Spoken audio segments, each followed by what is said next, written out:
To BBN academy पिला माने आज एग्जाम तुमको किपरि होइछि मते निश्चित कमेंट जनइबो आउ पिला माने तुमको आज आम डिस्कसन करवा भूगोल पिला माने अष्टम श्रेणी ठीक अच्छे तो पिला माने जो माने भी चैनल को सब्सक्राइब करना सब्सक्राइब करिवो वीडियो को लाइक कर दो पिला माने प्रथम थर पे जदी आछो निश्चय सब्सक्राइब करिवो वीडियो को लाइक करिवो आ समस्त को तुम संग मान सहित शेयर मध्य करिवो पिला माने ठीक अच्छे तो देखो फास्ट आमे तुमरो क्वेश्चन डिस्कसन करबा एटा तुम जानिचो कोठी कोन लिखिबो ठीक अछि क्वेश्चन सहित आंसर डिस्कसन करबा पिला माने तो चलो फास्ट रु आमे करिनबा ठीक अछि देखो फास्ट क्वेश्चन कोन कोछि त मानकर एक रु समस्त प्रश्नर शून्य स्थान रे लेख कहिछि जो संबल गुड़िक शीघ्र भरण हो पारे ताकू नवीकरण योग्य संबल कहा जाए ओडिशार डेक्स नदी अववाहिकार खनिज तैल क्षेत्र थिबार संधान मिलिछि ओडिशार महानदी रे ओडिशा रे हेउतबा स्थानांतरित कृषि को कोन कहा जाए पोडु चाष बोली कहा जाए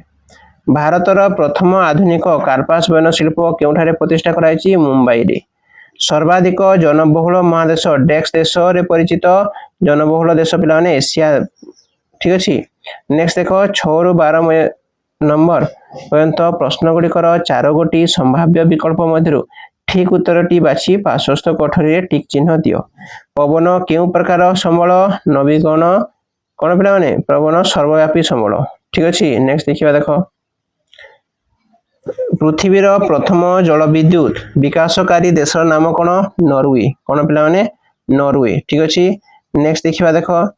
दक्षिण आफ्रिका रे बास करुथवा निग्रो मानकर मुख्य खाद्य शस्य कोन मका तुम विद्यालय रे मध्याह्न भोजन रे खाउथवा सोया बड़ी केउ प्रकार शिल्पर उत्पाद को प्रकार पिला माने एटा तमरो कृषि भित्तिक कोडा कृषि भित्तिक तुम बगीचा रे केउ कथाटा ठीक प्रति बुंदा पानी मूल्यवान ठीक अछि तुम विचार रे कहिछि ठीक अछि माने देखो नेक्स्ट तुम परिवेशर हित साधन पाई निर्मुक्त कार्य मध्यरु केउ गुडी को अधिक पसंद करिबा कोडा पिला माने निज जन्मदिन रे गोटे गछ लगाइबा ताको करिबा निज घरे पक्षीक पई कृत्रिम बसार व्यवस्था करिबा वन्य प्राणी शिकार विरोध रे अनको बुझिबा ठीक अछि ए तीनटा करिबा तो हेजबो गो तुम एई चित्रटी देखि केउ राज्यर प्रमुख कृषि विषय रे तुम सां को बुझाइबो कोडा पिला माने आसाम एटा हला आसाम नेक्स्ट देखिबा देखो 13 रु 17 नंबर पर्यंत प्रश्नर प्रथम जोड़ी मध्य थिबा संपर्क को बुझी द्वितीय जोड़ी को लेख मूर्तिका अजैव संबल उद्भिद जैव संबल ओडिशा सिमलीपाल कर्नाटक बांदीपुर बुष्टिपात कृषि पद्धति रे निवेश जलसेचन कृषि पद्धति रे प्रक्रिया घंटा तैयारी क्षुद्र शिल्प भारी यंत्रपाती तैयारी बृहत शिल्प समतल अंचल जनबहुल मरु अंचल जनविरल ठीक अछि तापरे देछि संक्षिप्त टिप्पणी 30 टी शब्द मध्य लेख 18 रु 20 नंबर पर्यंत तो देखो पिला माने फर्स्ट क्वेश्चन रो आंसर सो पैटर्न देछि पैटर्न रो तुम कोन लिखिबो कोनोसी परिकल्पना बा उद्भावन उपरि पूर्ण अधिकार आनिया को पैटर्न कहा जाय द्रव्य आर्थिक मूल्य युक्त करे ठीक अछि नेक्स्ट देखिबा देखो जल चक्र कोन हेबो जल सागर पृष्ठरु वायुमंडल भूपृष्ठ रु पुनर्बार सागर रे मिश्र चक्राकार प्रक्रिया को जल चक्र कहा जाय तापर देखो कृषि उन्नयन देखिबा तार आंसर देखो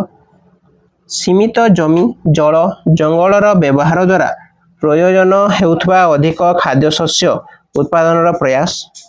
जमीर आकार वृद्धि जलसेचन उन्नति कृषि यंत्रपाती उन्नत बिहन इत्यादि व्यवस्था कृषि उन्नयन मूल लक्ष्य होची खाद्य सुरक्षा एटा लिखिबो तापर 21 नंबर देखो काहा को कहा जाय भारतर मैनचेस्टर कहा जाय अहमदाबाद को भारतर सिलिकॉन शहर कहा जाय बेंगलुरु को ठीक अछि तापर नेक्स्ट देखो पिला माने 22 नंबर को जोडे चित्र देछि आ सेटा को दर्शाइबा कहिछि देखो एटा माळभूमि देछि एटा समुद्र देछि एटी लिखिबो समतल भूमि लिखि जो पार्वत्य भूमि ठीक अछि 22 नंबर सइला तापर आ को जिबा देखो पिला माने परिवाहित मूर्तिका आ अवशिष्ट मूर्तिका पार्थक्य दर्शाव देछि पिला माने तो देखो तारो आंसर देखो 22 पर 23 नहीं की अच्छा पिला माने 23 24 रो तुम देखौ जे तुमको ठीक अछि पहला प्रथम एटा देखि दे जोटा कहू जे सेटा कोइ दे प्रथमे देखो परिवाहित मूर्तिका कोन ना क्षयशील होई प्राकृतिक शक्ति द्वारा परिवाहित होई अनंतर मूर्तिका सृष्टि ସୃଷ୍ଟି ହେଉଥିବା ସ୍ଥାନର ଅନ୍ତର୍ଭୂମି ସହ ସାମଞ୍ଜସ୍ୟ ଥାଏ। ପଟୁମାଟି ଉଦାହରଣ। ଅବଶିଷ୍ଟ ମୂର୍ତ୍ତିକାର ଉଦାହରଣ ଦେବ। ଦେଖ ଶିଳା କ୍ଷୟ ହୋଇ ସେହି ସ୍ଥାନରେ ସଞ୍ଚିତ ହୋଇ ସୃଷ୍ଟି ହେଉଥିବା ମୂର୍ତ୍ତିକା। ସେକେଣ୍ଡ ପଏଣ୍ଟ লিখিব ସୃଷ୍ଟି ହେଉଥିବା ସ୍ଥାନର ଅନ୍ତର୍ଭୂମି ସହ ସାମଞ୍ଜସ୍ୟ କ'ଣ ଥାଏ କଳାମାଟି ଉଦାହରଣ। 24 নম্বর দেখো এটা 24 নম্বর পিলাମାନେ ঠিক আছে এটা তাহলে তোমার 25 নম্বর তারপর 24 নম্বর দেখো 24 নম্বর সরকারি সংস্থা ঘরোই শিল্প সংস্থার পার্থক্য দর্শাও কইছি তো কোন করিবা না লিখিবা দেখো মালকানগিরি সহর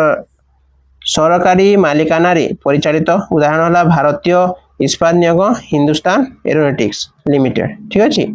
ঘরোই সংস্থা কইলে পিলাମାନେ ঘরোই শিল্প সংস্থা কইলে ব্যক্তিগত মালিকানা রহিব টাটা লৌহ ইস্পাত কইব উদাহରଣ ঠিক আছে। नेक्स्ट तुम देखा देख 26 नंबर को मो फसल अंचल बायोग्यास चैलेंज अधिक आदृत कहीं उत्तर दियो। देख कम पुंजी प्रजुक्ति विद्यार व्यवहार कारीगर तथा परिवार लोक हाथ में सामग्री प्रस्तुति करती माटी हाँडी बृहत शिल्प अधिक उत्पादनक्षम अधिक पुंजी उन्नत प्रजुक्ति विद्यार आवश्यक जमी मोटर गाड़ी लौह इस्पात ये सब लिख बुझिपाल यहाँ तुम पार्थिव 26 नंबर ठीक अच्छे पे 26 नंबर यहाँ बोधे पे टिके भूल तुम ठीक अच्छे 26 नंबर टिके देखा पार्थक्य कौन देखिए सफल अंचल बायोग्यास चैलेंज मध्य आदृत यहाँ टिके देखा पे ठीक अच्छे देख 27 नंबर को देख राजस्थान बाजरा उत्पादन में अग्रणी कहीं देख बाजरा शुष्क कृषि अंतर्गत होता कम जल आवश्यक करे आ पश्चिम भारत अवस्थिति राजस्थान में कम होता है से ठीक अच्छे। नेक्स्ट देख लौह इस्पात शिल्प आधुनिक शिल्पर मेरुदंड कहीं कल कारखाना जंत्रपाति अधिकांश नित्य व्यवहार्य जंत्रपाति परिवहन पर व्यवहृत जान कृत्रिम जंत्रपाति निर्माण कार्य व्यवहृत इस्पात ठीक अच्छे। नेक्स्ट देखिए देख जड़े कारखाना मालिक भाव में शिल्प दुर्घटना कमाई तुम्हें नेबाकू चाहूवा पदक्षेप जनबसती ठारू दूर में शिल्प स्थापन निर्गत विषाक्त पदार्थर उपयुक्त संरक्षण अग्नि निरापत्ता दुर्घटना निवारण और सुरक्षा कौशल संपर्कित सचेतनता तामिल तुरंत नियंत्रण स्थानांतरण चतुर्पार्श्व वृक्षरोपण ठीक अच्छे पे देख नेक्स्ट है 30 नंबर तुम बगीचार आजिकल ग्रामांचल लोक मैंने क्यों सहरांचल मुखी होती से दुईटी कारण लेख बोलती कौन लिख नियुक्ति रोजगार उन्नत स्वास्थ्य सेवा उन्नत परिवहन जोगाजोग बजार सुविधा शिक्षा सुविधा और अवसर विनोदन इत्यादि ठीक अच्छे। तापर 31 नंबर देखा देख तुम अंचल जैविक सार प्रोत्साहन निमंते तुम्हें चाषी मानू क्यों सब प्रस्ताव दे पार